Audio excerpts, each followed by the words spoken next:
Nakei kasi lobi nakozonga mobembo ezali ndeliwa te o. Nakei kasi lobi nakozonga mobembo ezali ndeliwa te o. Totika bamboka mosika tokende koluka bomoima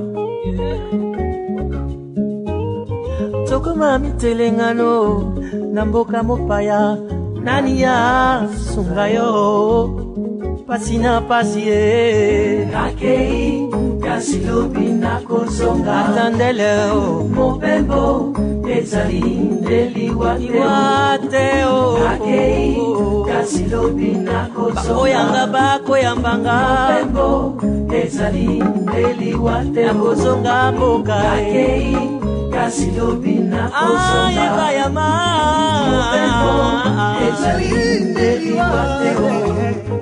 Atandele o tokozonga Kinshasa pasi oyo eleki elinyokolo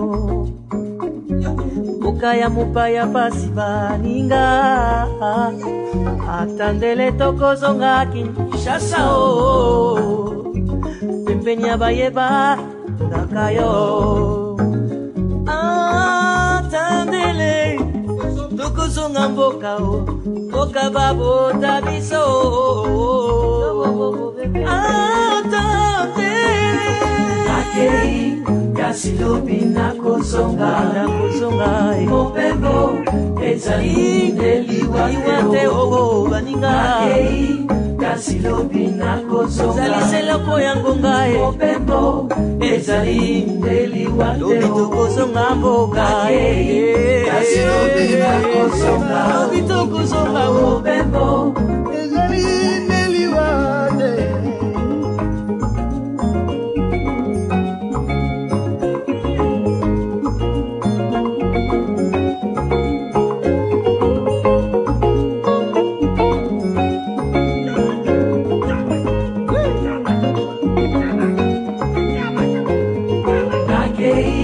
Kasi lobi nakozonga mobembo ezali ndeliwa te o. Nakei kasi lobi nakozonga Kinshasa mobembo ezali ndeliwa te o. Nakei kasi lobi nakozonga mobembo ezali ndeliwa te o. Nakei kasi lobi nakozonga mobembo ezali ndeliwa te o. Nakei kasi lobi nakozonga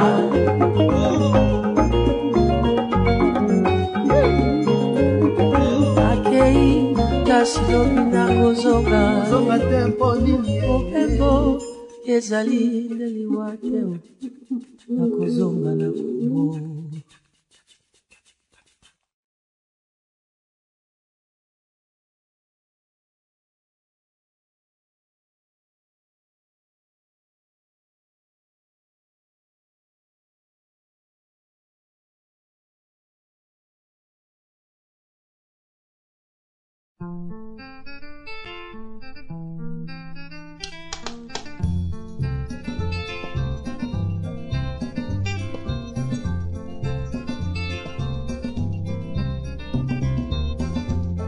Génération ya sika esi eboya umba elingise kavashama bisengo biso tobinaki cha-cha-cha mambo tango na bolero bana ya mbula oyo mama se caneton à l'aisement caneton malainement caneton à l'aisement caneton malainement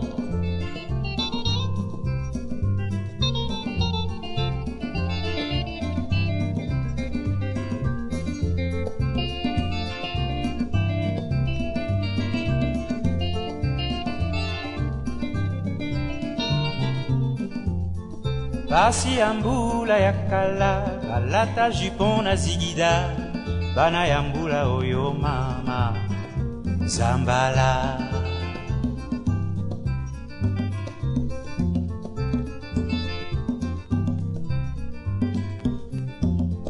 Buka buka mapeka, buka buka loketo, lisengo ya bilenge mama, okonyonyo.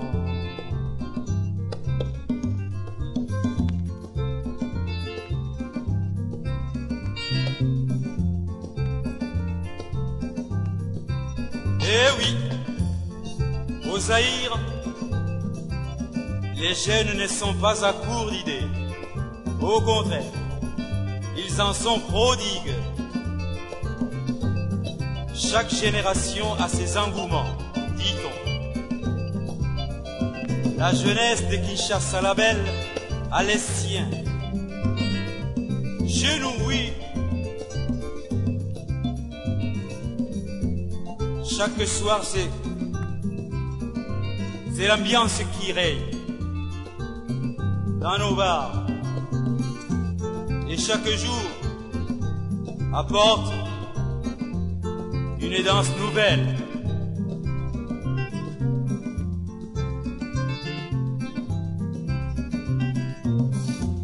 On danse Moko Nyonyo.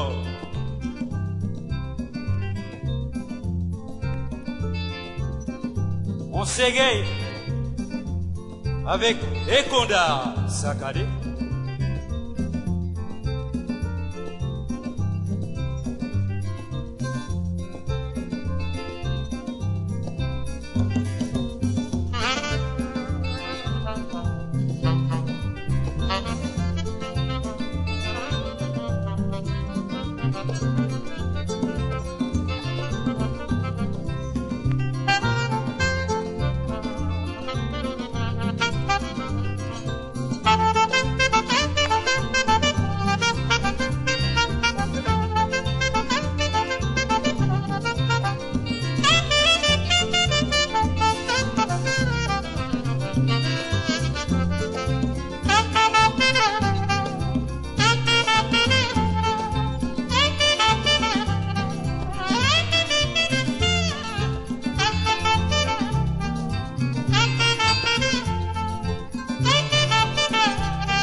Basi ya mbula ya kala, kalata jupon na zigida, bana ya mbula oyo mama, Zambala.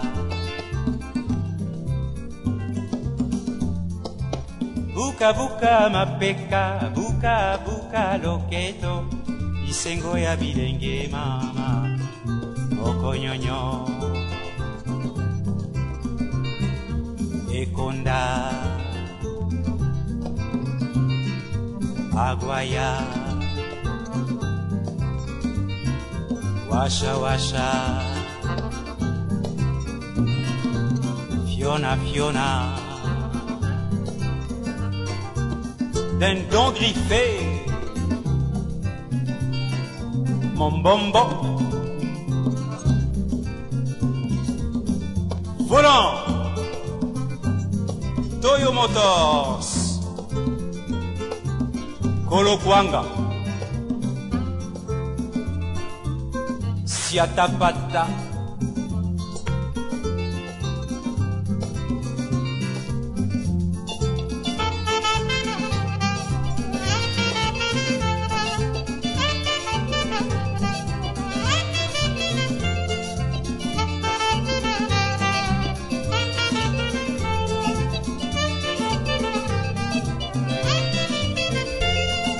Génération ya sika, esi ebo ya rumba, elingise kabasha mama, oyo bisengo. Biso tobina kichachacha, mambo tango na bolero, bana ya mbula oyo mama, se caneton. Allez-moi, Caneton, allez-moi, caneton, allez-moi, caneton, allez-moi, caneton, allez-moi, caneton, allez-moi, caneton.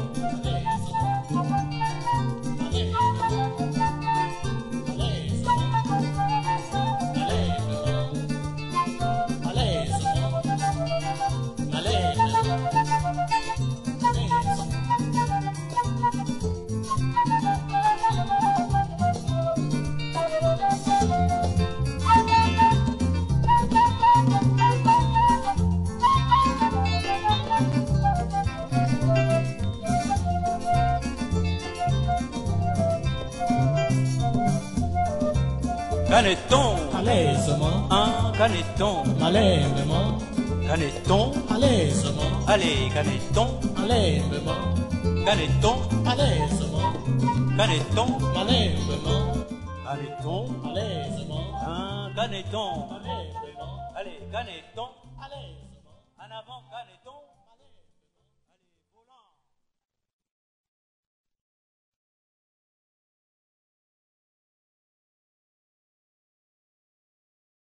Bandeko babolingo boyebi na malamu bino nyonso likambo ya mabele ezali koningisa mikili nyonso. Soki nalingi koloba likambo ya mabele elingi koloba tala baninga na biso na Angola bazali kokufela mabele, baninga na biso na Afrique du Sud bazali kobunda mpo na mabele, baninga na biso na Rhodésie bazali kowela mabele. Likambo ya mabele, likambo ya mabele, likambo ya mabele, likambo ya mabele. Nsanguma, likambo ya mabele nsangwema, nsangwema, likambo ya mabele nsangwema, nsangwema, likambo ya mabele nsangwema, nsangwezie, likambo ya mabele nsangwema, nsangwema, likambo ya mabele nsangwema, yona ya yonga na yanga, likambo ya mabele nsangwema, yona ya yonga na yanga, likambo ya mabele nsangwema, mabele bakoko batikela ngai, likambo ya mabele nsangwema, nsangwema, likambo ya mabele nsangwema, nsangwema, likambo ya mabele nsangwema, nsangwema, likambo ya mabele nsangwema, mabele bakoko batikela ngai, likambo ya mabele nsangwema, tata na yo atikela yo likambo ya bandeko, mabele nsangwema, tata na ngai akufi atikeli ngai, likambo ya mabele nsangwema, ngai nalela o. likambo ya mabele nsangwema, nsangwema, likambo ya mabele nsangwema, nsangwema, likambo ya mabele nsangwema. Because of the land, now Mr. Frango is going to explain to you. In South Africa, they are dying because of the land. In Portugal, the same thing, dying because of the land. In Rhodesia, the same thing, dying because of the land. Why? Frango wants to know why. Thanks. Now I leave it ahead for Mr. Frango. nsangwema, Likambo ya mabele nsangwema, nsangwema, likambo ya mabele nsangwema, yona ya yonga na yanga, likambo ya mabele nsangwema, tokokufela nini na mokili, likambo ya mabele nsangwema, tokowela nini na mokili, likambo ya mabele nsangwema, likambo ya mabele mama, likambo ya mabele nsangwema, nsangwema, likambo ya mabele nsangwema, nsangwema, likambo ya mabele nsangwema, yona ya yonga na yanga, likambo ya mabele nsangwema, mabele bakoko batikela ngai, likambo ya mabele nsangwema, tata na yo akufi atikeli yo, likambo ya mabele nsangwema, tata na ngai akufi atikeli ngai, likambo ya mabele nsangwema, na Rhodésie nsangwema, likambo ya mabele nsangwema, na Angola nsangwema, likambo ya mabele nsangwema, na Afrique du Sud nsangwema, likambo ya mabele nsangwema, likambo ya mabele eningisi mokili, likambo ya mabele nsangwema, nsangwema, likambo ya mabele nsangwema, nsangwema, likambo ya mabele nsangwema.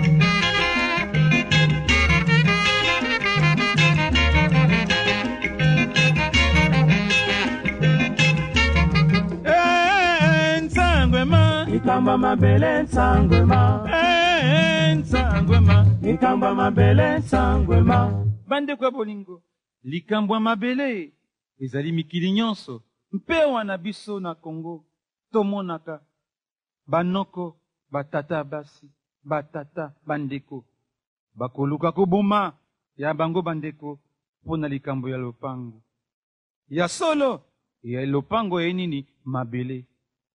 Me soki ndeko na bino akufi atiki bana tikela bana bavanda na lopango kuluka mwa ete bobotola bana wana lopango mpo bana bako wana mpasi bokumako moma ya bino bandeko mpo botika na lopango. Me lopango te mabele pamba te lopango nde basalaka me liboso ya kosala lopango bakutaka mabele. Mabele mabele likambo ya mabele likambo ya mabele bandeko ye likambo monene. Nsangwema likambo ya mabele nsangwema. yo na ya yo nga na ya nga likambo ya mabele nsangwema. mabele bakoko batikela nga likambo ya mabele nsangwema. nga na lela o likambo ya mabele nsangwema. nga na lela o likambo ya mabele nsangwema. nga na lela o likambo ya mabele nsangwema.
Chrétienne, nous sommes frères en Jésus-Christ. Liés par la parole de Dieu, aimer l'Afrique, c'est notre seul.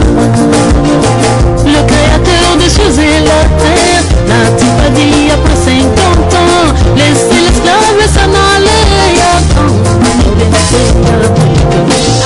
Africa, Africa, Africa, Africa, Africa, attends ma liberté. Africa, Africa, non, non, non, Africa, non, non, non.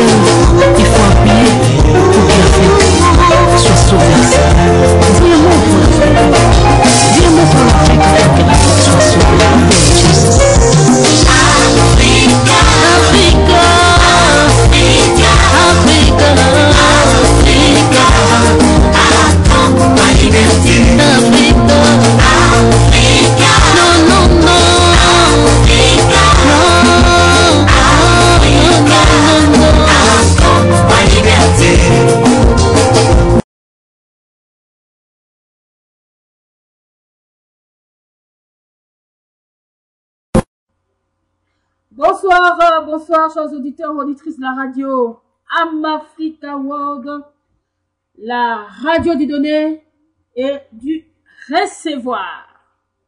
Bonne soirée, en tout cas, mes amis, les auditeurs, auditrices de la radio. Veuillez quand même nous excuser de ce petit retard. Petit retard, non, on était déjà là. Juste que, bon, voilà, il fallait quand même que notre invité soit vraiment sur le plateau, en fait, que nous puissions démarrer notre interview. Et voilà, chers auditeurs, auditrices, comme prévu, nous vous avons dit que ce soir, à partir de 22h, heure de Paris, heure de Cologne, on sera en direct avec notre invité spécial, nous disons spécial, tout simplement, à cause de son apport au sein de la diaspora africaine et en particulier la diaspora congolaise. C'est donc Patrick Mbeko. Patrick Mbeko, il est l'auteur du livre Le Canada dans les guerres en Afrique centrale. C'est un Congolais de la République démocratique du Congo, effectivement, puisqu'il y a deux Congos, il faut toujours préciser. Eh bien, je vous dis pas plus, vu le temps, on doit directement entamer notre interview. Mais en attendant, chers auditeurs, je vous dis vraiment bonsoir à vous tous qui nous captez de partout, je dis bien, de partout, en Europe, en Amérique, en Afrique, partout où vous êtes. Cela dépend aussi de l'heure que vous êtes. Je sais pas, je peux dire bonsoir et bonne journée à tous ceux-là qui sont aux Amériques et qui nous suivent aussi, hein, Washington et le Canada. Donc, recevez nos salutations en direct de la radio Amafrica World. Et voilà, je vais quand même saluer notre confrère, notre compatriote Patrick Mbeko qui est bien là, enfin qui nous fasse signe vraiment de nous rassurer qu'il est bel et bien là. Bonsoir. Bonsoir. Et voilà Patrick Mbeko, voilà Amafrica est content de votre présence parmi nous. Patrick Mbeko. Amafrica World vous a bien suivi attentivement durant votre parcours au sein de la diaspora. Vos publications Facebook, avant de nous faire une idée sur votre personne et de votre personnalité, faites-nous une courte présentation de votre personne. Qui est donc Patrick Mbeko? Un Congolais de souche? Un naturalisé? Votre identité globale en un mot. Présentez-vous Patrick Mbeko, je vous passe la parole. Patrick Mbeko est canadien d'origine congolaise, Congo-Kinshasa. Il vit au Canada, voilà maintenant une dizaine d'années.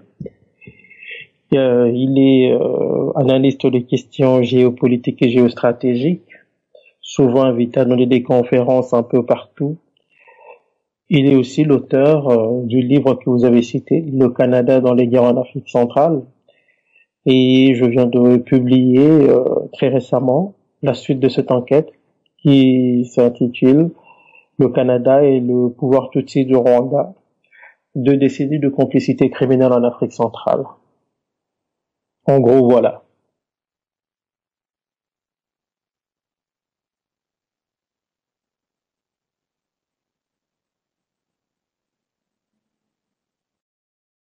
Patrick Mbeko, je vous signale déjà toutes vos réponses. Oui, oulala. Oui, Patrick, oui, allô. Voilà. Ouais, je vous attends très bien. Merci encore pour nous préciser de ce nouveau livre, Le Canada et le pouvoir Tutsi. On en parlera tout à l'heure, mais ce soir, vraiment, on devrait plus parler sur le Canada dans les guerres en Afrique centrale. Mais je vous signale déjà, Patrick Mbeko, que chaque réponse de votre part peut, parfois aussi, dans notre façon de faire, susciter une sous-question. En attendant, je pense que nos auditeurs sont bien branchés pour vous suivre. Donc, voici donc la deuxième question, M. Patrick Mbeko. Vous êtes qualifié comme l'un de ces Congolais, classé dans le groupe, je peux dire, de l'intelligentsia congolaise. Hein. Vous vous distinguez aussi par vos actions, interviews diverses et ouvrages écrits, hein, voilà, comme vous dites là, ce livre. Et le deuxième qui est sorti, donc qui n'est qu'une suite du premier.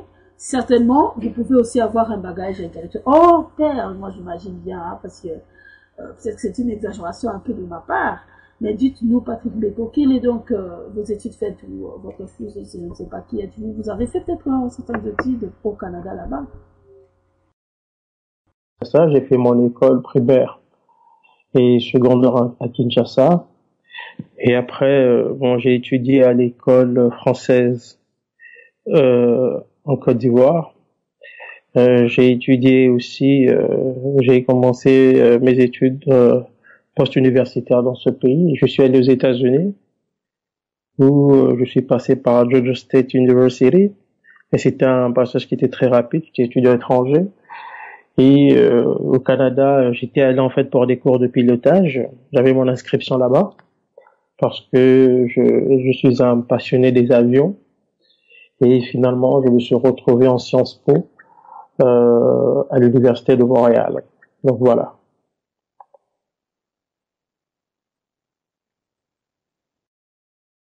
Je suis en train de vous suivre attentivement parce que j'ai déjà pris la connaissance de votre personnalité, votre identité. Alors, votre présence dans les réseaux sociaux de Facebook, par exemple, votre présence dans ces réseaux sociaux, par exemple, a été marquée par des différentes actions patriotiques menées au Canada. Nous voyons vos publications souvent, des conférences, des interventions, comme vous venez de dire, dans diverses radios, chaînes télévisées ou analyses diverses sur la situation qui touche l'Afrique et notre mère continent à tous. Dites-nous comment avez-vous saisi cet appel patriotique, Patrick, pour vous lancer dans cette aventure. Un peu comme nous dire la genèse de votre lutte que vous menez pour la cause de l'Afrique et de la RDC. Qu'est-ce qui vous a poussé directement à vous lancer dans cet appel, Patrick? Donc la situation de mon pays me préoccupe au plus haut point.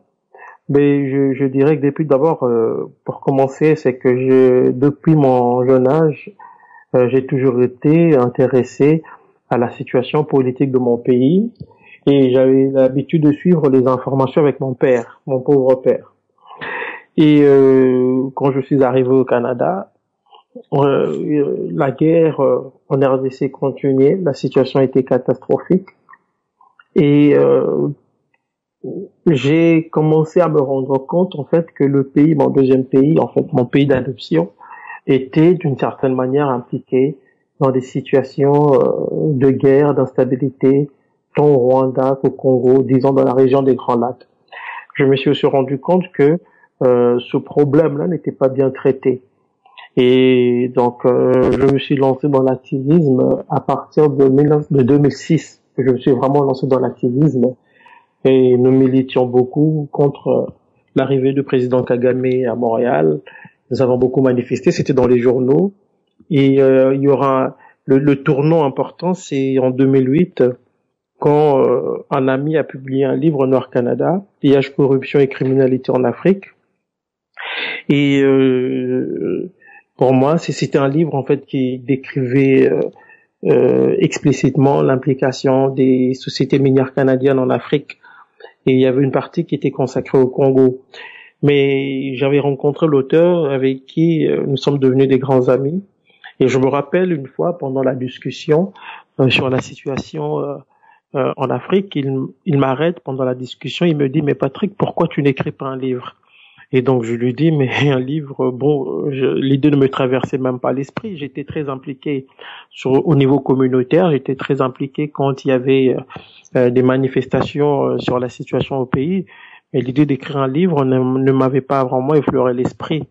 Et lui m'avait dit, non, tu dois écrire un livre.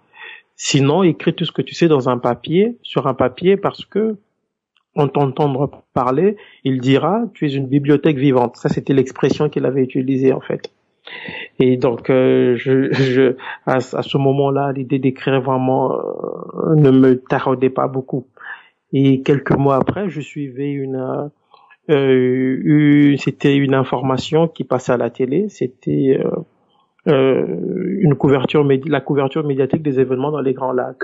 Et la journaliste racontait tellement des sornettes que j'étais très révolté et j'ai dit que je devrais écrire un livre sur la situation dans les Grands Lacs. Et vu que j'avais déjà un certain bagage sur le sujet, je me suis alors lancé dans l'écriture de ce livre euh, qui est sorti une année et demie plus tard, donc dans 2 ans plus tard. Eh bien, Patrick, franchement, déjà, je viens de me rendre compte que vous êtes aussi Canadien naturalisé. Et en tant que Canadien, vous voilà dénoncer le Canada dans les guerres en Afrique centrale. Pendant votre lutte patriotique, vous nous avez même surpris par cet ouvrage unique à son genre, les Canada dans les guerres en Afrique centrale, génocide et pillage de ressources minières du Congo par le Rwanda interposé. En attendant, chers auditeurs, je vous balance aussi la couverture du livre qui s'affiche tout devant vous. Et voilà, on va tâcher quand même d'enlever un peu ce que nous avons écrit là. Le Canada dans les guerres en Afrique centrale par le Rwanda interposé. Et voilà le deuxième livre. Ah ben ça, c'était la photo du deuxième livre, le Canada et le pouvoir petit du Rwanda. Ça, c'est le nouveau, le tout nouveau qui va encore nous dire brièvement aussi sur cette histoire. Patrick, et alors, je ne sais pas, qu'est-ce qui vous a poussé d'aller sonder sur le Canada? Avez-vous suspecté quelque chose? Est-ce qu'il y avait quelque chose un peu de louche que vous avez remarqué dans cette affaire qui a touché quand même notre pays à nous, la République démocratique du Congo? Ou alors, je ne sais pas, parce que en fait, le Canada est un pays qui est jamais soupçonné jusqu'ici dans la colonisation, ni certaines accusations que l'Europe emporte, de responsabilités tant morales que directes par leur soutien divers aux actions nuisibles en Afrique. Comment en êtes-vous arrivé à une telle conclusion? Dites-nous un peu ce qui vous a poussé de s'intéresser au Canada. Je vais vous passer.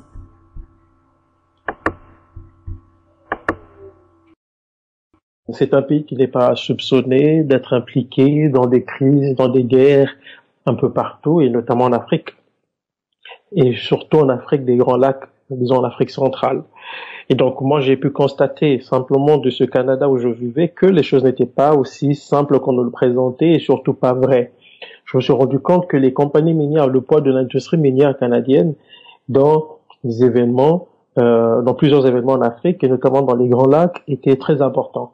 Et donc je suis parti en fait de là. Mais je me suis surtout rendu compte que sur le plan politique, le Canada avait joué un rôle important dans la déstabilisation des Grands Lacs. Et pendant cette enquête, j'ai découvert plus que ça, c'est que j'ai découvert que le Canada était impliqué dans l'assassinat de Patrice Emery Lumumba. Donc pour moi, ça a été une très grande découverte. J'étais même très surpris dans la mesure où nous savons tous que seuls les Américains, les Britanniques et les Belges étaient impliqués. Mais l'implication du Canada, on ne le savait pas. Et donc pour moi, c'est une découverte, c'était quelque chose de très important. Et donc, de là, je me suis...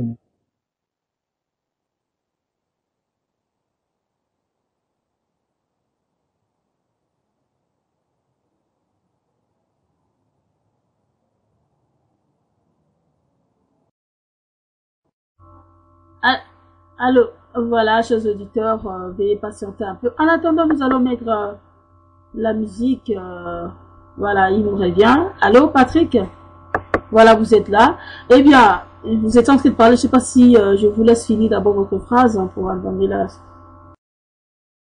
Ce dossier, je me suis simplement rendu compte que le Canada, là, cette implication ne se limitait pas seulement à quelques abus des droits humains des compagnies canadiennes. Elle était beaucoup plus profonde, c'est-à-dire sur le plan politique aussi.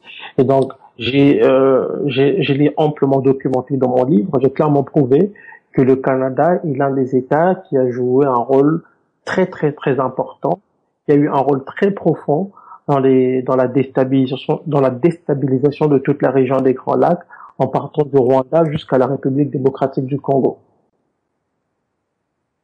Donc c'est un peu... Ma question serait seulement, pouvez-vous aussi nous faire un petit cadeau pour nous dire quand même, nous parler un tout petit peu, parce qu'avant que vous nous parlez de nouveaux livres, ça veut dire qui n'est qu'une suite du premier, pouvez-vous nous parler brièvement de ce dont il s'agit maintenant dans ce livre, Le Canada dans les guerres en Afrique centrale? Juste un tout petit peu, donner un peu du goût à tous ceux-là qui n'ont pas encore lu ce livre, de pouvoir s'en intéresser. Pardon, je commence d'abord par montrer que le Canada prépare l'assassinat de Lumumba, ce qui est très nouveau, ce qui est nouveau dans la mesure où nous savons tous que ce sont les Belges, les Américains et les Britanniques dans une certaine mesure qui étaient impliqués. Et donc moi je montre que le Canada et l'ONU étaient impliqués à des niveaux insoupçonnés. Je montre surtout comment un officier canadien, membre de la mission des Nations Unies, a facilité l'arrestation de Lumumba par les troupes de Monsieur Mobutu à l'époque. C'est cela qui a mené à l'assassinat de Premier ministre Patrice Emery Lumumba. Et après, je reviens sur l'historique du conflit rwandais, qui pour moi qui pour moi constituait en fait un prélude à la déstabilisation du Congo-Zaïre. Et donc, je refais un peu l'historique de ce conflit en y introduisant cet acteur insoupçonné qu'est le Canada. Et après, je montre comment je traite le dossier de l'attentat du 6 avril et je révèle aussi dans le livre l'implication jusque-là méconnue des forces spéciales canadiennes sur le terrain. Je montre comment l'officier canadien, le général Romuald Dallaire, a été impliqué dans la déstabilisation du Rwanda et aussi comment le Canada a piloté une mission militaro-humanitaire mornée pour faciliter la déstabilisation du régime du président Mobutu. Et donc après ça, on aborde la question de l'industrie minière canadienne, l'implication des compagnies minières canadiennes dans le pillage et l'entretien de la guerre à l'est de notre pays, et, le lien de toutes ces multinationales avec les pouvoirs du Rwanda et de l'Ouganda qui servent de sous-traitants d'une mondialisation sanguinaire en Afrique centrale, et aussi il y a la question des élections de 2006 que je traite dans le livre. Je montre le rôle assez troublant d'un ancien Premier ministre canadien qui, en fait, était le chef de la Fondation Carter qui supervisait les élections. Et il y a plusieurs questions qui sont abordées dans le livre. Il y a un chapitre qui est consacré à la question des Banyamulenge. Je fais l'historique de la nationalité congolaise et je prouve scientifiquement en m'appuyant sur les lois existantes tant au Rwanda qu'au Congo, que la nationalité congolaise n'a jamais été octroyée de manière définitive aux sujets tutsis rwandophones, je dirais, qui ont vécu dans notre pays. Et il y a un chapitre qui est consacré à la justice internationale. Je montre comment et pourquoi il n'y a pas de justice rendue aux populations meurtries de la région, notamment les Congolais, et je montre aussi comment le tribunal pénal international pour le Rwanda est devenu le temple des magouilles et une honte pour la communauté internationale, donneuse de leçons aux institutions judiciaires africaines. Donc voilà. Une honte, ça il faut se le dire, surtout lorsque on lit les livres, le secret de la justice internationale de Charles Onana, ça en est vraiment une. Patrick Mbeko, je vous avais dit déjà, donc chaque question, chaque réponse de votre part peut susciter une sous-question. Bon, en fait, maintenant, avant qu'on tourne un peu la page sur le livre, le Canada dans les guerres en Afrique centrale, le pillage de ressources, le génocide par le Rwanda, interposé, tout ça. Donc ça, c'est le premier livre. En fait, qu'est-ce que vous cherchez en fait en dénonçant toutes ces choses-là? D'abord d'alerter, d'informer.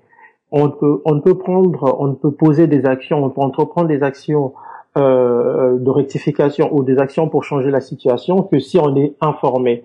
Or, le problème que nous avons très souvent chez nous, c'est le manque d'information ou alors la mauvaise compréhension des enjeux.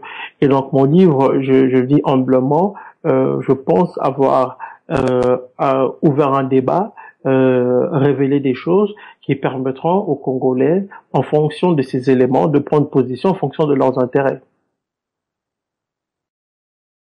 Alors, une deuxième sous-question, toujours avec ce que vous venez de dire.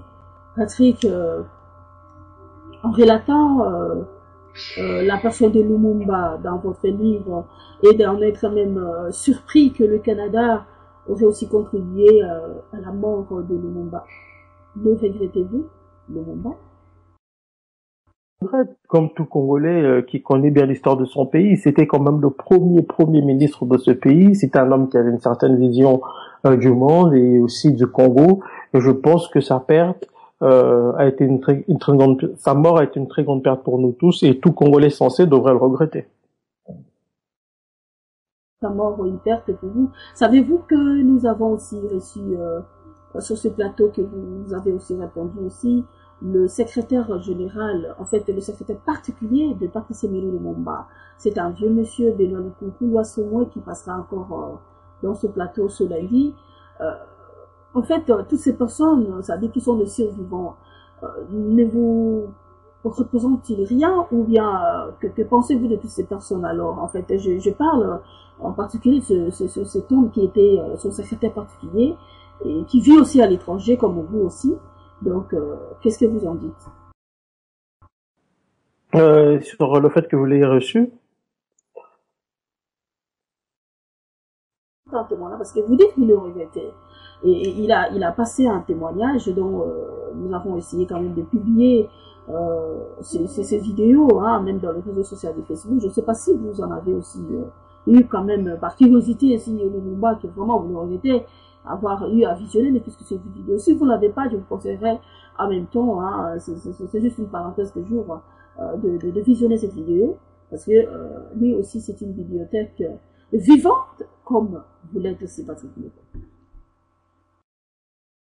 Comment que c'est important? C'est important que nous ayons des témoignages des gens qui connaissent ou qui connaissent un pan important de l'histoire de votre pays, et je pense que le secrétaire particulier de M. Lumumba en sait plus et peut encore une fois nous apporter des éléments comme il l'a fait avec vous.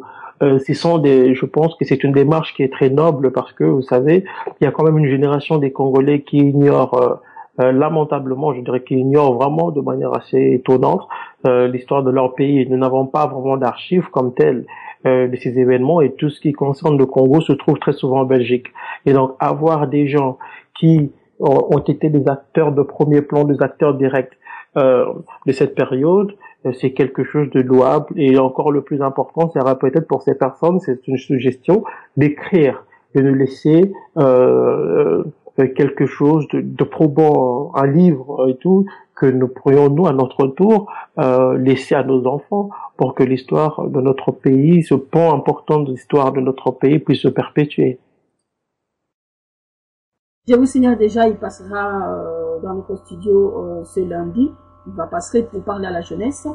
Il tient beaucoup et en même temps, les auditeurs, s'ils écoutent déjà, donc ils devraient encore le recevoir. C'est un homme qui parle, qui n'a pas vraiment sa langue en poche lorsqu'il touche les Occidentaux. Et il a un grand souci pour la jeunesse, que vous êtes aussi, hein, pour saisir la destinée.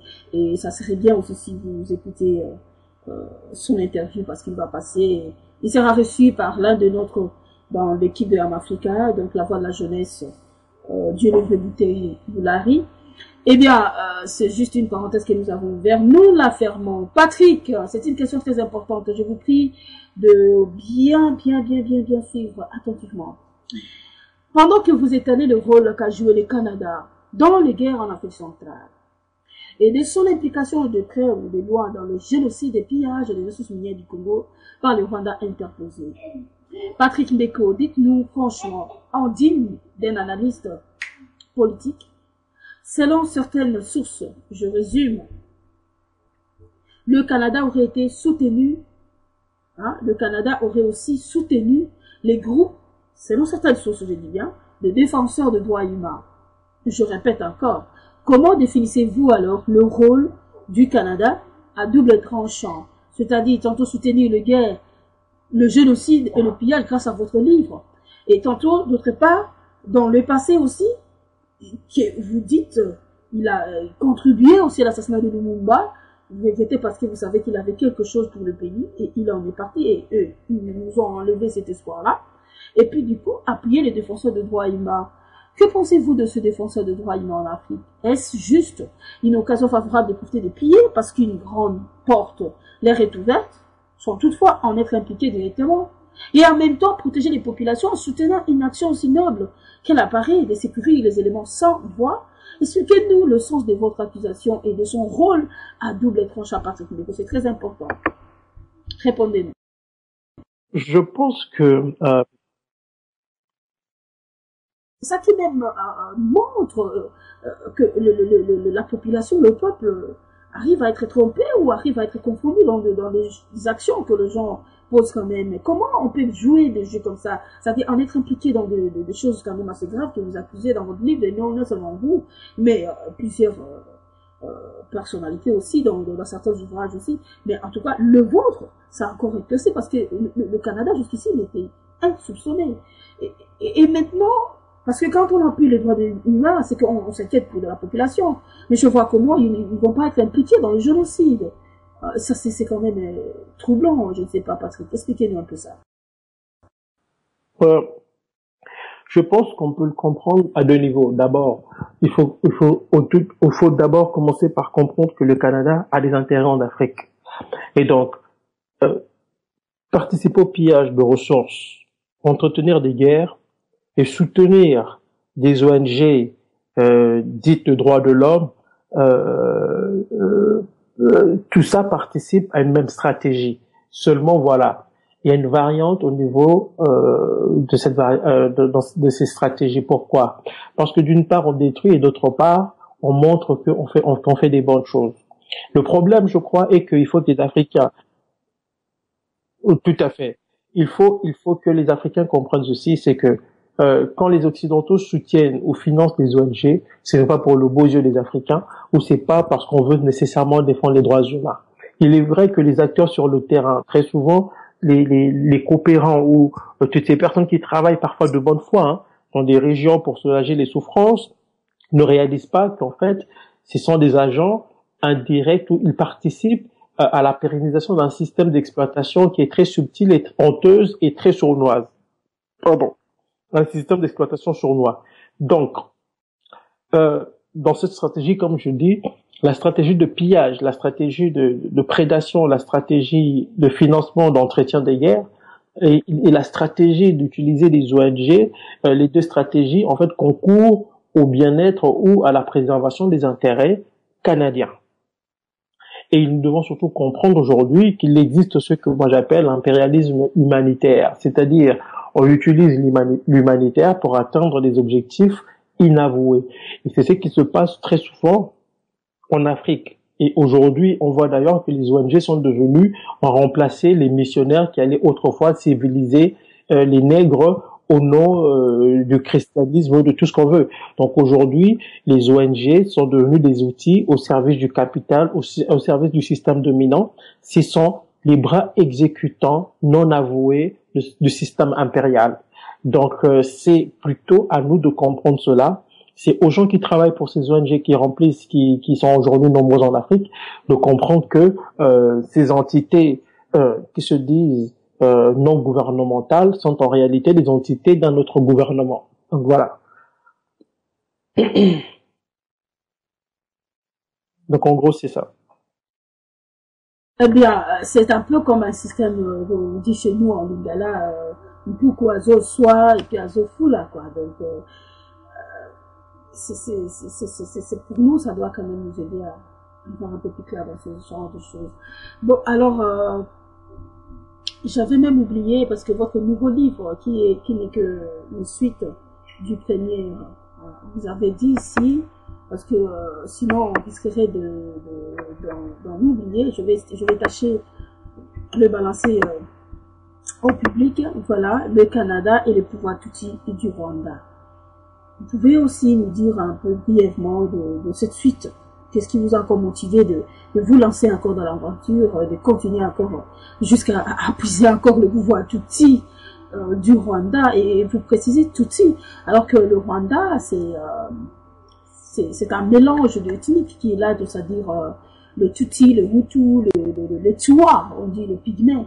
Et quand vous marquez le pouvoir Tutsi, bon, il faut préciser quand même aux Congolais, parce que surtout que nous sommes dans un temps, nous prenons l'éveil de la conscience, mais cette conscience, je me dis, elle piétine encore un peu, parce que on a une méconnaissance de ces histoires-là. Ça veut dire quoi, Patrick? Le Canada et le pouvoir tutsi du Rwanda. Dites-nous un peu. Le pouvoir de Kigali. Il faut quand même faire la part des choses. Je ne parle pas de tous les Tutsis. Je parle de ce pouvoir qui trône à Kigali, voilà maintenant 20 ans, et qui parle au nom de tous les Tutsis, alors que la plupart des Tutsis ne se reconnaissent nécessairement pas dans ce pouvoir-là. Et donc, j'essaie simplement de montrer que ce pouvoir, aujourd'hui, est au cœur du système mafieux établi par la mal nommée communauté internationale. Et donc, je reproduis dans ce livre un document de la CIA qui montre comment le Rwanda a été choisi et utilisé comme un centre d'opération secrète par les États-Unis et leurs alliés pour changer des régimes ou mener des activités subversives dans toute la région, y compris dans des pays, jusqu'à dans des pays comme l'Angola, l'Algérie. Et je suis revenu sur certains dossiers comme des procès au Canada, des procès comme on en a vu en France, où tous sont accusés d'avoir préparé des génocides, des pauvres gens qu'on attaque aujourd'hui sans preuve. Et donc j'ai scruté des décisions de justice et je montrais à quel point ces décisions sont erronées, reposent sur des éléments non attestés. Je montre aussi que les juges qui s'occupent de ces dossiers ne comprennent rien à rien. Ce sont des dossiers complexes qu'on ne peut pas simplement assimiler ou comprendre par un coup de baguette ou en lisant 2 ou 3 livres. Donc c'est très complexe. Il y a des travaux du tribunal pénal international qui comportent des centaines de milliers de pages de documents et de témoignages. Et donc pour comprendre ce dossier, il faut beaucoup travailler.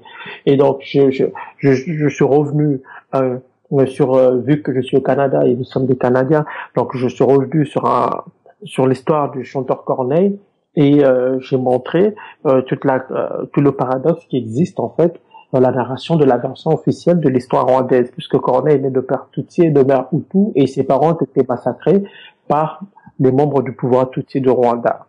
Et il y a un élément important surtout qui est passé inaperçu, que beaucoup de gens d'ailleurs ignorent, c'est que c'est le dossier de la justice espagnole. Le dossier concernant les Rwandais du FPR inculpés par la justice espagnole pour crimes de guerre, crimes contre l'humanité, crimes de génocide au Rwanda et au Congo. Il s'avère que depuis 2008, j'ai découvert que les États-Unis, quand le juge Andreus Meirelles a lancé les mandats d'arrêt, les États-Unis ont exercé d'énormes pressions sur la justice espagnole. Ils ont tout fait pour que les Espagnols, au moins, se dessaisissent de ce dossier ou, à la limite, ouvrent un canal de discussion avec les Rwandais et leurs alliés. Et donc, je reproduis dans ce livre-là une note diplomatique du département d'État qui montre comment les États-Unis exercent des pressions sur les différents responsables politiques espagnols pour qu'ils orientent leur position dans le dossier rwandais, parce que je tiens quand même à rappeler que les Rwandais du FPR ont massacré des prêtres espagnols et des religieuses, et aussi ils ont tué des prêtres canadiens, y compris des Congolais. Et donc la justice espagnole avait travaillé sur les crimes de Kagame du FPR au Congo et au Rwanda de 2002 pendant 10 ans. Et donc ils ont statué que ce régime était responsable des génocides des Rwandais au Congo, et la justice espagnole a inculpé 40 proches de Paul Kagame. Et j'ai même montré que malgré ces inculpations et les mandats d'arrêt internationaux, rien n'a été fait. Un officier rwandais a été arrêté aux États-Unis, que de l'envoyer en Espagne où puisqu'il y avait un mandat d'arrêt d'Interpol, il a été renvoyé au Rwanda paisiblement. Et donc, en gros, je traite de cette question. Je reviens sur le cas des multinationales. Je mets à jour le dossier des multinationales parce qu'il y a un procès contre une compagnie canadienne au Canada, un procès intenté par des Congolais soutenus par des ONG concernant l'affaire Kilwa, quand une multinationale canadienne avait offert des moyens, de la logistique à des troupes à une unité de l'armée des FARDC pour mater des gens qui manifestaient auprès de la mine de Dikoloji, Danville Mining, au Katanga. Donc je suis revenu sur ce dossier Et j'ai montré, je ne fais que confirmer ce que j'avais dit dans mon premier livre, comment le Canada est un paradis judiciaire pour l'industrie extractive mondiale. Donc voilà. Ben voilà, donc nous sommes gâtés quand même dans l'espace Am Africa. Bon, merci beaucoup Patrick Beco. Alors j'allais dire, à présent, après avoir écrit ces livres, hein, vos intérêts donc sont dévoilés, donc découvrez les causes des malheurs qui ont frappé la nation RD congolaise, quels sont donc les obstacles rencontrés en chemin et les bons souvenirs que vous avez en exposant ces livres à la connaissance du public. A-t-il intéressé le public? Et s'il en est le cas, quel est donc ce public intéressé de votre livre premier, le Canada dans les guerres en Afrique centrale? Je pense que le livre a été bien accueilli, surtout par les Rwandais, hein, parce que les Rwandais, dans ce livre, je remets en question toute l'histoire en fait du génocide et je remets en question de manière très, je dirais, très sévère. Hein. L'histoire officielle du génocide, et ça a beaucoup intéressé les Hutus rwandais qui ont toujours été accusés d'avoir mené une politique de génocide au Rwanda. Et donc moi je dis simplement qu'il n'y a pas eu de génocide contre les Hutus et contre les Tutsis, mais il y avait un génocide contre les Hutus, et c'est ce que j'essaie de démontrer. Autre élément, je dirais que du côté congolais, il y a des gens, il y a vraiment des Congolais qui de plus en plus s'intéressent à ce livre-là. Je tiens à dire que 2 ans après sa sortie, ce livre est encore d'actualité et il est encore aujourd'hui commandé. Ben, je dirais surtout ce sont les Africains qui se sont beaucoup plus procurés ce livre-là. Et les Congolais, ça vient petit à petit, et de plus en plus, je le dirais. J'espère que les Congolais s'offriront ce livre-là parce qu'il est très important pour l'histoire de notre pays. À ce jour-ci, à ce stade-ci, je considère que ce livre ne m'appartient plus, m'appartient à tout le peuple congolais et à tous les peuples meurtris de la région des Grands Lacs.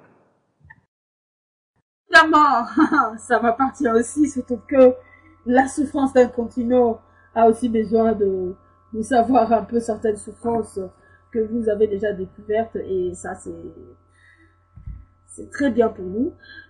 Patrick, effectivement, j'allais dire tout simplement que votre ouvrage a intéressé beaucoup plus le Hutu, le Tutsi, le Rwandais, quoi. Et puis il y a maintenant le Congolais, donc ça je suis vraiment ravie. Et j'aimerais aussi que nos auditeurs qui écoutent en même temps, hein, si vous n'avez pas reçu ce livre, que vous voyez l'affiche tout devant votre écran, s'il vous plaît, demandez, ça se trouve à Amazon.fr, le livre est là. Il suffit même de cliquer sur Google, hein, le moteur de l'internet, comme nous disons toujours. C'est-à-dire, il va chercher où se cachent ces livres et il va aussi vous orienter, hein, chers auditeurs congolais. Bimana Molimoyo, voilà un peu de lingala, ça fait du bien. Après avoir écrit ce livre, Patrick, et avec un tel succès, ça risque même bientôt de devenir un best-seller, hein. Je ne sais pas, mais je souhaite pour vous. Dites-nous, pensez-vous un jour aussi descendre au Congo RDC et faire même des conférences, parce que vous avez dit maintenant ce livre c'est plus à vous, ça appartient au peuple congolais, et il n'y a pas que le peuple congolais qui vit en Occident, mais il y a aussi le peuple congolais qui sont sur le terrain, donc et encore plus les victimes de toutes ces histoires. Pensez-vous un jour aussi aller là-bas au pays, faire des conférences et tout ça là pour exposer encore ce que vous avez découvert? Je n'ai jamais fermé la porte, hein. Je dirais simplement que le moment venu, j'irai en RDC, c'est mon pays, et j'ai eu d'ailleurs, il y a eu beaucoup de demandes, hein. Je le dis, il y a eu beaucoup de demandes, des gens, même des étudiants, qui m'ont demandé, pardon? Tout à fait, il y a beaucoup d'étudiants qui m'ont demandé si j'allais aller dans une conférence là-bas. Il y a qui ont demandé le livre aussi. J'avais d'ailleurs décidé d'offrir gratuitement le livre à des étudiants congolais. Donc c'est ce que j'ai fait. Il y a d'autres livres qui doivent aller jusqu'à Goma. Et donc je m'arrange avec certains compatriotes pour que le livre atteigne Goma. Kinshasa pour moi est une priorité. Les journalistes de Télé 7, donc, qui possèdent le potentiel, sont venus me voir au Canada. J'ai donné une interview à ces journalistes qui est passé en direct, qui est passé à Kinshasa. Et beaucoup de gens aimaient. Je pense que Kinshasa qu'on ne le veuille pas, en tout cas, tôt ou tard, je descendrai en fait sur place. Voilà. Je vous souhaiterais que ça soit, le plus tôt serait le mieux, parce que de toutes les façons, maintenant vous êtes dans votre deuxième livre, vous voyez déjà, ça c'est encore beaucoup pour eux, parce que bon, tous ne comprennent pas les choses au même niveau. Et je pense que la charité de nos commence par soi-même, il faut penser à y aller un jour là-bas. Eh bien, ça c'est vraiment ce qu'on vous encourage vraiment de le faire, parce que ils en ont grandement besoin. Eh bien, Patrick, en dénonçant le Canada, avant que je entame encore notre 9e question, je voudrais quand même vous poser cette question. Ça, c'est j'improvise un peu, parce qu'il me faudrait aussi une pause de 2 minutes pour que tâcher un peu de boire quelque chose, parce qu'on arrive tout doucement vers la fin. Pensez-vous maintenant, après avoir déployé toutes ces choses-là, ce que vous faites, vous êtes en train de combattre, vous êtes en train de dénoncer les mal pour que ça soit résolu, et vous êtes en train de travailler en équipe avec beaucoup d'autres gens. Comment est-ce que vous trouvez la défense congolaise? C'est-à-dire, parce que, bon, déjà, le génocide, vous avez dit, parce que je vous avais déjà prévenu, hein, donc chaque votre réponse peut nécessiter une sous-question. Donc, dans cette sous-question encore que j'ai maintenant, c'est-à-dire, vous avez essayé de démontrer que les Hutus aussi ont commis des génocides pour eux. C'est-à-dire, ils ont été génocidés. Excusez-moi, Patrick Mbeko, est-ce que le rapport de mapping qui a été publié en 2010, qui a fait même reconnaître le génocide Hutu, vous ne voyez pas que déjà, à partir maintenant même aussi de cette reconnaissance-là des rapports de mapping, que les Hutus ont déjà un avenir promoteur, c'est-à-dire pour le Rwanda? Sincèrement, je pense qu'il y a un travail qui doit être fait.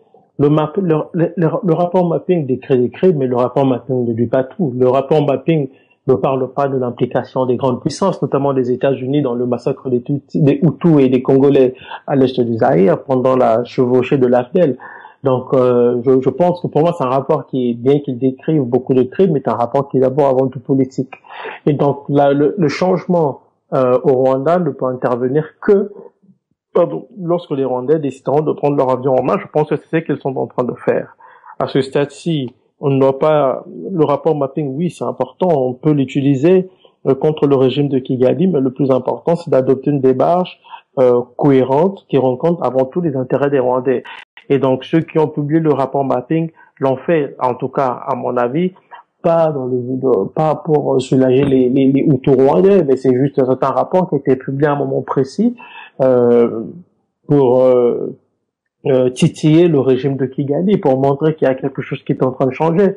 Parce que je tiens à rappeler quand même que ça fait les Hutus ont été massacrés en 96, les rapports sont sortis, les rapports ont été occultés, et aujourd'hui nous sommes en rapport sur les crimes de l'armée patriotique rwandaise à l'est du Zaïre.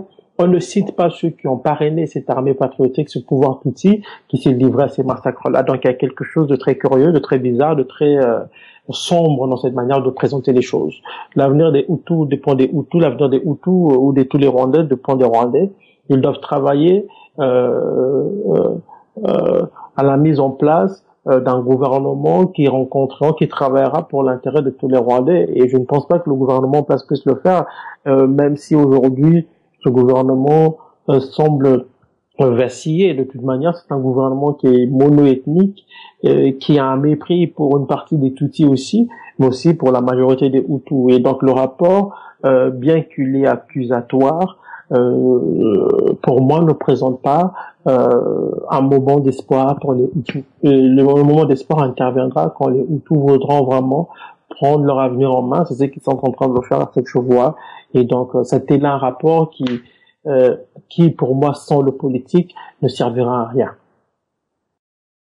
Et les Hutus, moi je souhaite vraiment qu'il y ait une réconciliation, qu'ils arrivent c'est-à-dire à apprendre à vivre ensemble, quoi. C'est ce que vraiment nous souhaitons sauver en Afrique pour ce peuple, parce que Hutu, Tutsi pour nous ils sont tous pareils, mais bon, ils doivent être aidés. Effectivement, Patrick Mbeko, avant qu'on entame, avant qu'on entre dans notre petite pause de 2 minutes, pour laisser un peu détendre. On parle des complots internationaux.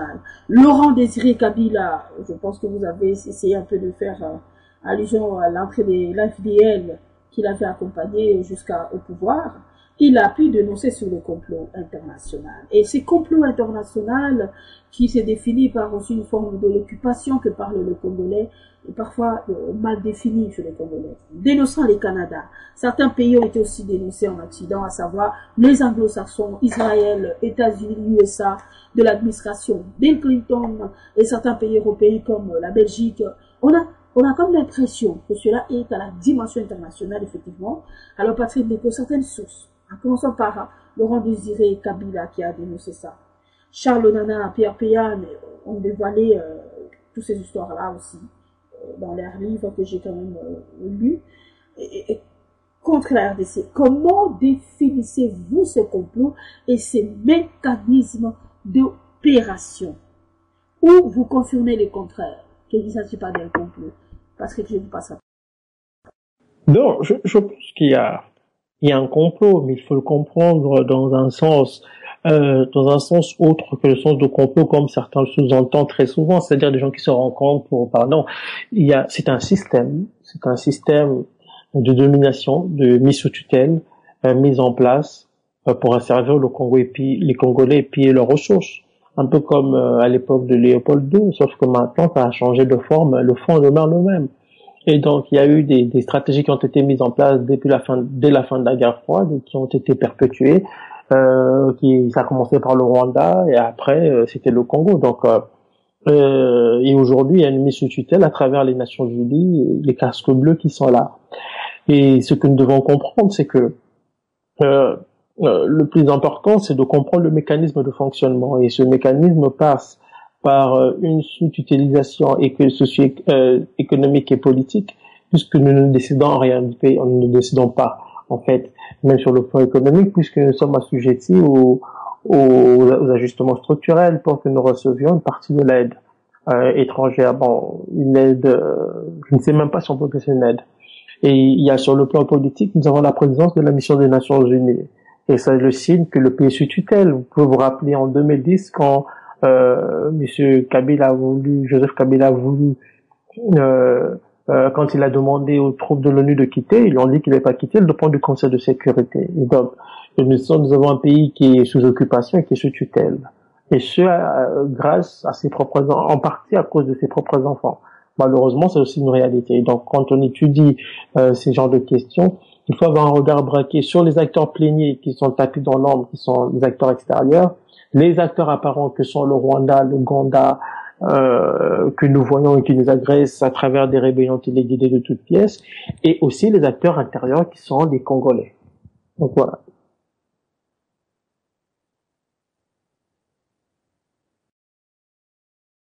Les acteurs intérieurs qui sont les Congolais, les Banamboka. On en dénonce sans cesse aussi récemment, là, avec le dernier rapport de l'ONU, j'espère de l'ONU, déclarant qu'il y a eu quelques combattants féminins qui seraient en contact avec le M23. Alors, ça confirme aussi. Eh bien, Patrick Beko, vous avez dit quelque chose qui m'a aussi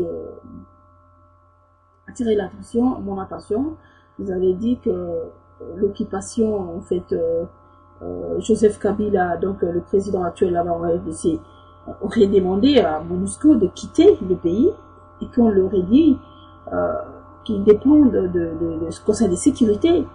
En d'autres termes, un président d'un pays, en fait, qui occupe qui? Parce que, bon, apparemment, selon certaines personnes, non, c'est lui qui occupe la nation. Et maintenant, il demandait à l'ONU, MONUSCO de quitter, et MONUSCO, selon vous, maintenant, là, vous dites qu'il a dit qu'il dépendait du Conseil de sécurité.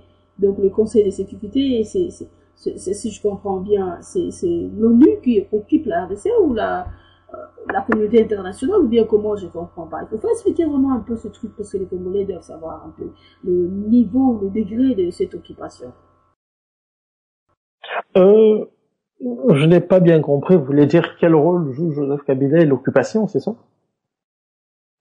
Tout à l'heure, vous venez de dire que Joseph Kabila aurait demandé un jour à MONUSCO de quitter. Et qu'ils ont dit qu'ils dépendent du Conseil de sécurité.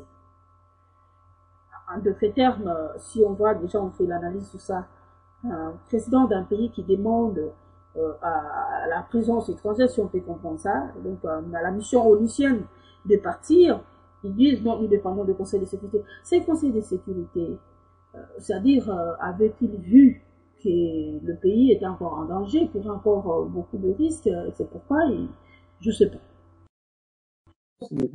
Quelqu'un comme des gens du pouvoir à Kinshasa ne sont pas étrangers à la situation actuelle. Ce qu'il faut comprendre, en fait, c'est que les puissances occidentales ont des agendas qui ne rencontrent nécessairement pas les agendas du pouvoir actuel à Kinshasa. Et donc, tous participent à la pérennisation d'un système un système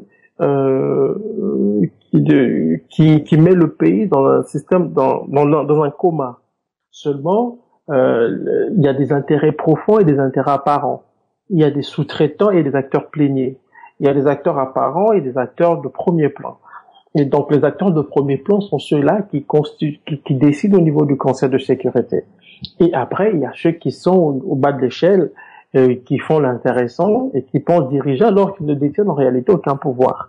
Et donc, ce sont des gens qui sont chez nous et qui aussi, faut-il le dire, participent à la pérennisation de ce système puisqu'ils s'enrichissent en même temps sur le dos du peuple qui se meurt. Et donc, si le Conseil de sécurité, si les Nations Unies ne veulent pas quitter, ce n'est pas parce que il y a un danger, c'est parce que elles sont là pour pérenniser un système qui permet à des intérêts divers de grignoter le pays comme un ver qui grignote un haricot de l'intérieur. Ok, je pense que tout est clair, tout doucement les gens arrivent quand même à comprendre. Mais en attendant, Patrick Ndeko, prenez quand même votre temps un peu de prendre un petit verre. Nous allons balancer une chanson, chers auditeurs, pour revenir encore après 2 minutes de pause et en finir notre interview spéciale de ce soir. Merci à vous, la musique.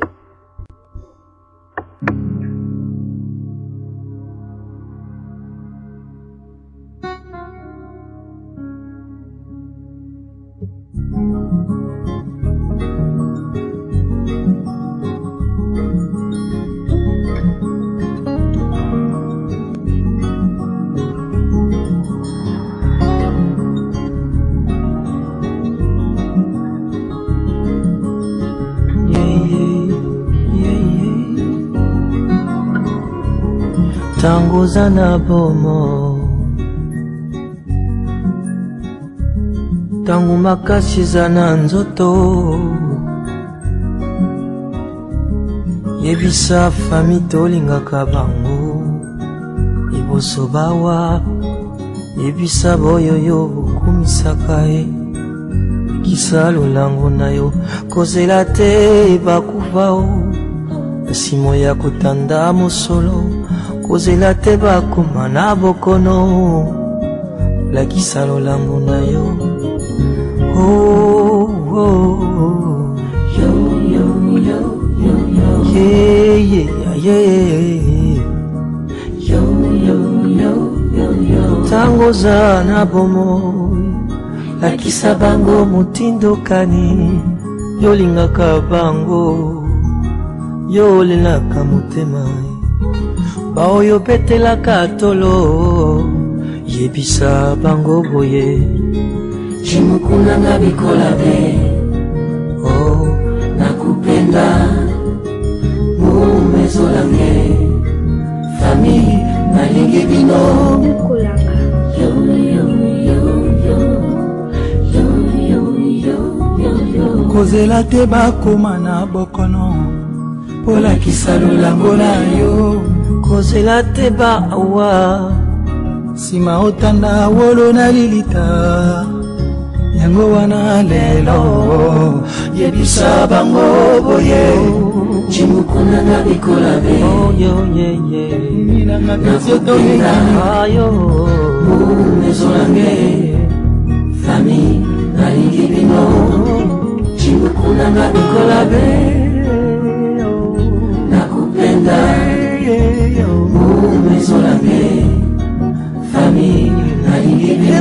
atanga kimio Lundi B.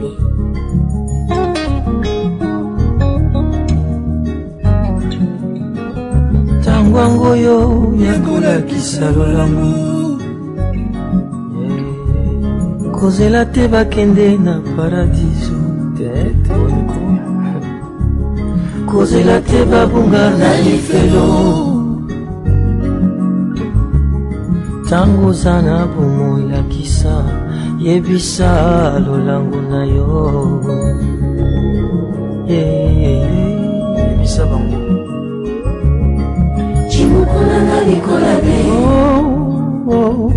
nakupenda ayeye mizorange fami nalingi bino Chimukuna na likola be chimukunanga bikola be nakupenda oma mizorange fami nalingi bino Chimukuna na likola be mamemo nakupenda we mizorange fami nalingi bino Chimukuna na likola be chimukunanga bikola be.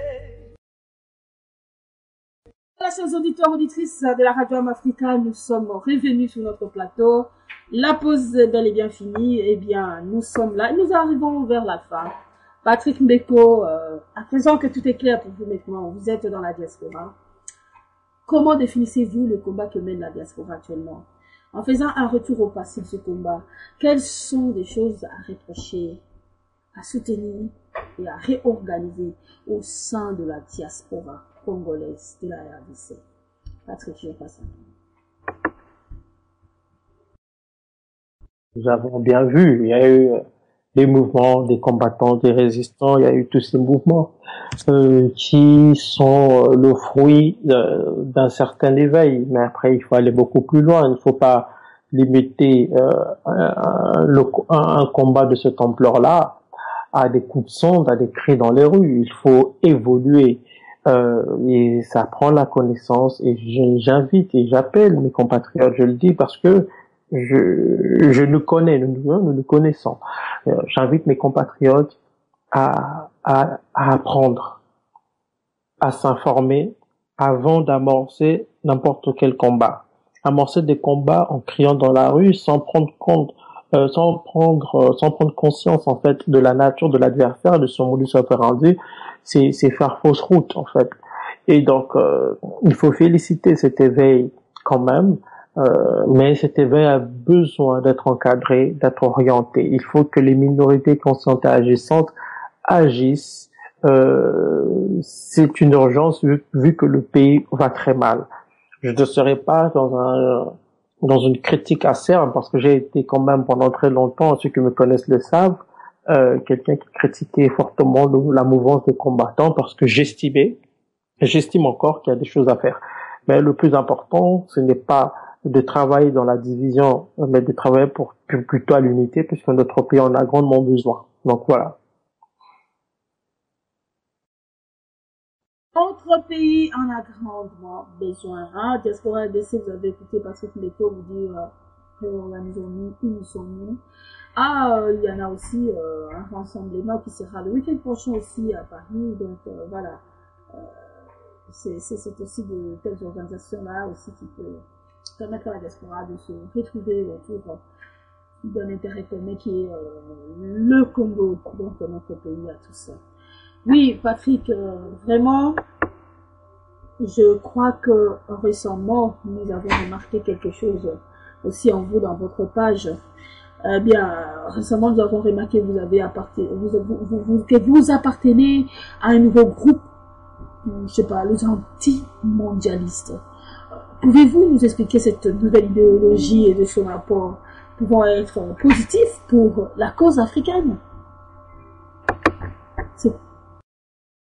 L'africanisme 2.0 avec Kébi Seba.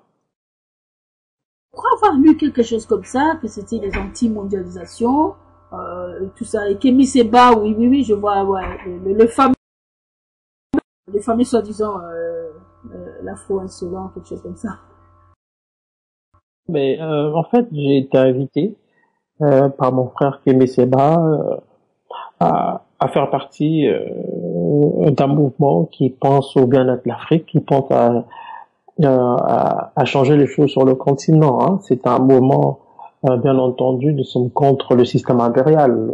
Il faut dire tel quel, et nous avons un travail pédagogique, mais nous avons un travail aussi de fond que je ne peux pas révéler ici. Il y a un travail qui est fait pour changer les choses au niveau du continent. Donc ça, il y a Kémy Séba, il y a moi, il y a le philosophe et compatriote sénégalais Sarr.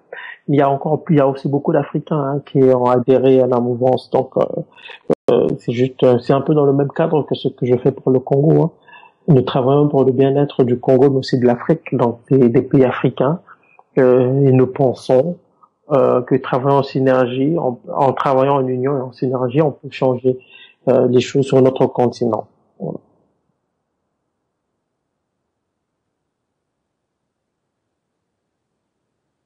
Donc c'est ça. Eh bien, moi je pense que ces mouvements, par rapport aussi au panafricanisme finalement, ce mouvement, quel rapport y a-t-il? Parce que si c'est une forme de synergie, je vois encore un groupe de panafricanistes. Est-ce que c'est pas la même chose? Il faudrait encore en faire un autre. Le panafricanisme. Mais en fait, c'est ça. Hein. Quand on travaille pour l'Afrique, nous sommes nous sommes dans une pensée panafricaniste. Hein, départ des indépendances, mais avec les réalités de notre temps. Donc, nous avons adapté le combat aux réalités de notre temps. C'est intéressant. Adapter le combat aux réalités de notre temps. C'est bien, on aura à vous écouter encore une autre fois. Eh bien, actualité en RDC maintenant, parce que nous entamons déjà vers la fin. Il ne reste que 2 questions. Actualité en RDC, que pensez-vous de tout ce qui se passe en RDC, à savoir, je précise, le fameux gouvernement de cohésion nationale qui est toujours en attente, présence perturbante de MONUSCO et des brigades d'intervention rapide, amnistie de membres de M23, bientôt on vient de lire la liste de ceux-là qui ont signé pour l'amnistie de certains membres de M23, complicité de quelques Congolais présumés être des combattants, dénoncés dans le rapport de l'ONU être complices de M23. Faites-nous une courte analyse, parce que de quoi en tant qu'analyse politique sur ce dossier actuel.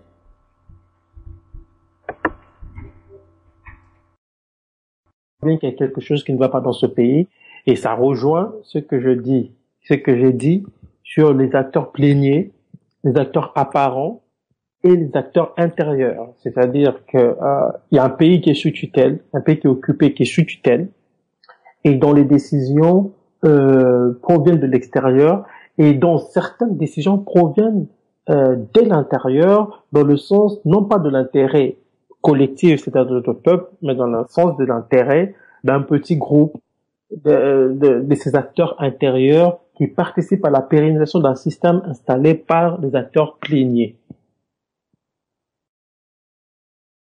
Quelle est la solution? La solution, c'est un changement en profondeur de tous les systèmes qui existent chez nous. Donc, je parle ici d'une révolution dans le vrai sens du terme, pas crier, mais je veux dire le changement du système, des fondements même du système en place. Et cela passe par une certaine prise de conscience, cela passe aussi par un travail au niveau des Congolais, tant à l'intérieur qu'à l'extérieur du pays, mais un travail au niveau de l'intelligence et de la base. Un travail au niveau de l'intelligence et de la base. Eh bien, je pense qu'il faudrait s'en préparer déjà, même vous aussi, et tous les autres, organiser encore beaucoup plus de rassemblements et tout ça là pour en parler à chaque fois. Ça serait aussi une bonne chose. Et si c'était à refaire, Patrick Ndeko, si c'était à refaire, c'est-à-dire si l'histoire était à refaire, connaissant parfaitement l'histoire politique du Congo, que vous en faites déjà un prélude dans votre livre, Le Canada dans les guerres en Afrique centrale, génocide et pillage des ressources minières par le Rwanda interposé, en rendant hommage aussi au combat des Patrice Emery Lumumba. Quel modèle politique souhaitez-vous pour que la RDC sorte de ce trou noir et de tous ces conflits armés? Je pense qu'il y a un modèle, moi, qui m'inspire beaucoup, c'est le modèle bolivarien, tout ce qu'on voit aujourd'hui au Venezuela, en Bolivie, en Équateur. Mais maintenant, il faut l'adapter à nos réalités à nous.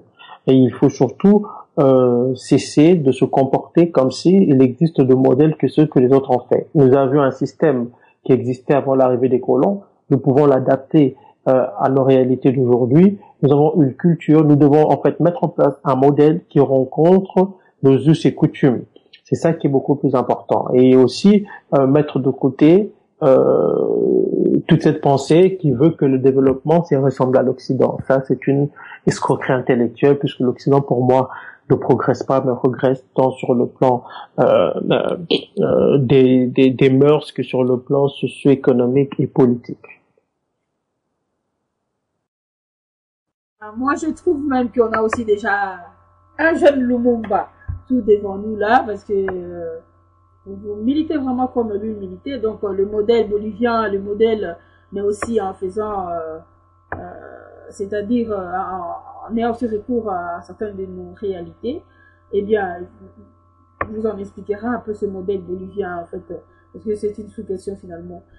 Modèle bolivien, tout ça, c'est quoi? Bon, c'est un modèle qui rencontre d'abord le bien du peuple. C'est une social-démocratie rodée, se basant sur les réalités bolivariennes, sur les réalités de ces peuples-là. Un exemple, en Bolivie, on sait par exemple pendant longtemps, les grandes compagnies gardaient 82% des dividendes et l'État 18%. Aujourd'hui, c'est le contraire. Comment en sont-ils arrivés là? Ils ont mis en place des politiques qui rencontrent leurs intérêts, l'intérêt des peuples. Et donc, c'est ce qui doit être fait, mais dans notre cas, nous devons simplement l'adapter à nos us et coutumes. Et donc, ça, c'est un travail qui doit se faire avec les enfants du pays qui ont une vision assez profonde des réalités africaines, pour ne pas tomber.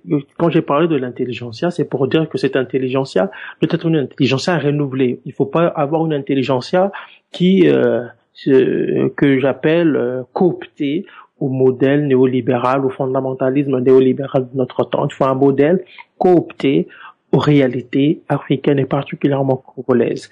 Donc c'est ça qui est important. J'ai une conception du développement qui diffère amplement de tout ce qui se raconte en Occident, et dans ma conception, à moi et autres, il rencontre avant tout les intérêts et les besoins des Congolais. C'est ça qui est beaucoup plus important. Avoir un téléphone intelligent ne veut pas dire qu'on est développé. C'est faux, ça c'est de la création des besoins.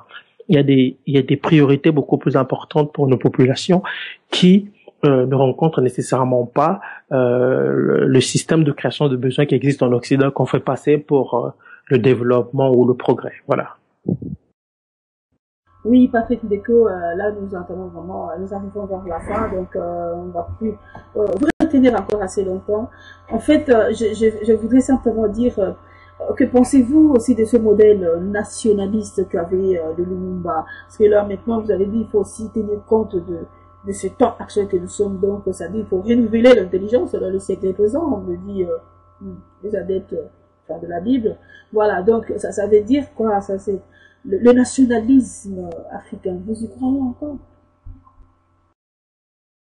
Je pense que Lumumba avait un projet qui était essentiel puisqu'il parlait de vivre au Congolais. Ça c'est très important. Et c'est de ça que je parle, mais juste en faisant une mise à jour, puisque les réalités à l'époque de Lumumba, que ce soit le plan socio-politique économique, aujourd'hui diffèrent grandement. Et donc, il faut juste adapter ou mettre à jour cette vision qu'avait nos pères des indépendances. Puisqu'au fond, l'économie demeure l'économie, la politique demeure la politique, simplement en l'adaptant aux réalités de notre temps. L'impérialisme, il ne faut pas oublier, a certes changé de forme, mais le fond demeure le même.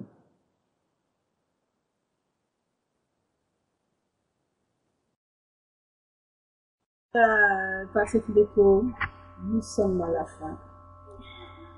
Votre mot de la fin, ce que vous pouvez dire aux Congolais, aux Africains, oui.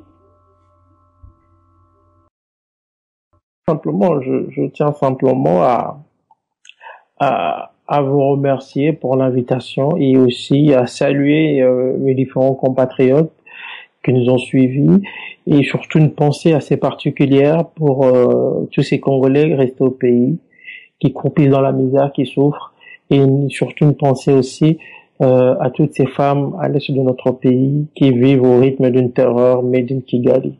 Mais on peut dire que les choses vont changer, j'y crois fortement. Les choses vont changer, vous y croyez fortement. Nous aussi, nous y croyons. Patrick Mbeko, Africa World TV, on vous remercie aussi à son tour pour votre passage parmi nous. Et surtout, vraiment, de nous avoir offert votre temps. Hein. Donc, merci beaucoup et je vous souhaite les meilleures choses du monde dans tout ce que vous apportez pour notre continent mère et en particulier pour notre mère patrie, la République démocratique du Congo. Patrick Mbeko, moi, je vous dis tout simplement, vous êtes aussi un autre Lumumba, quoique on a souvent tendance à croire toujours à l'histoire. Oui, d'accord, c'est bien parce que ça nous aide de réformer un peu nos pensées, nos voix par rapport à la réalité ancienne, le ramener à l'actuelle réalité et pouvoir préparer l'avenir. Alors, Patrick Mbeko, vous êtes un autre Lumumba, persévérez dans cette voie, continuez, nous sommes avec vous, nous nous soutenons dans votre combat, nous sommes aussi toujours dans le même combat d'ailleurs, et en même temps, vraiment je ne peux que vous dire bonne soirée à vous et passez une très bonne nuit.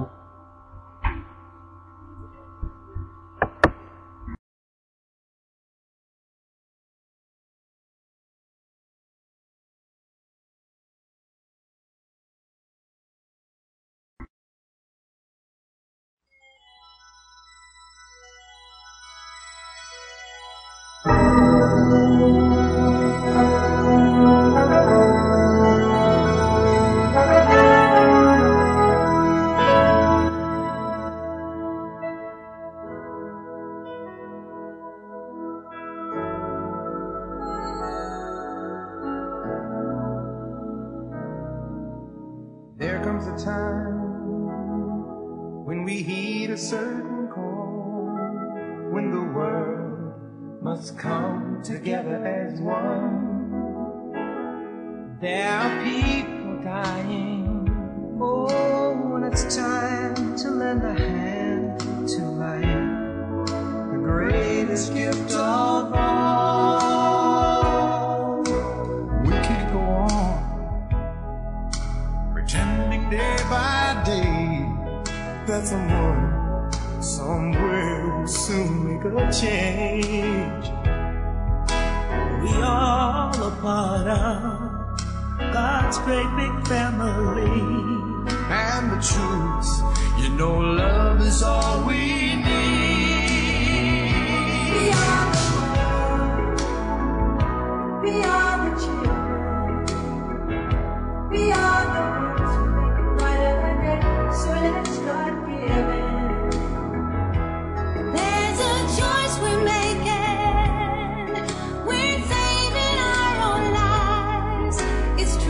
Make a better day, just you and me.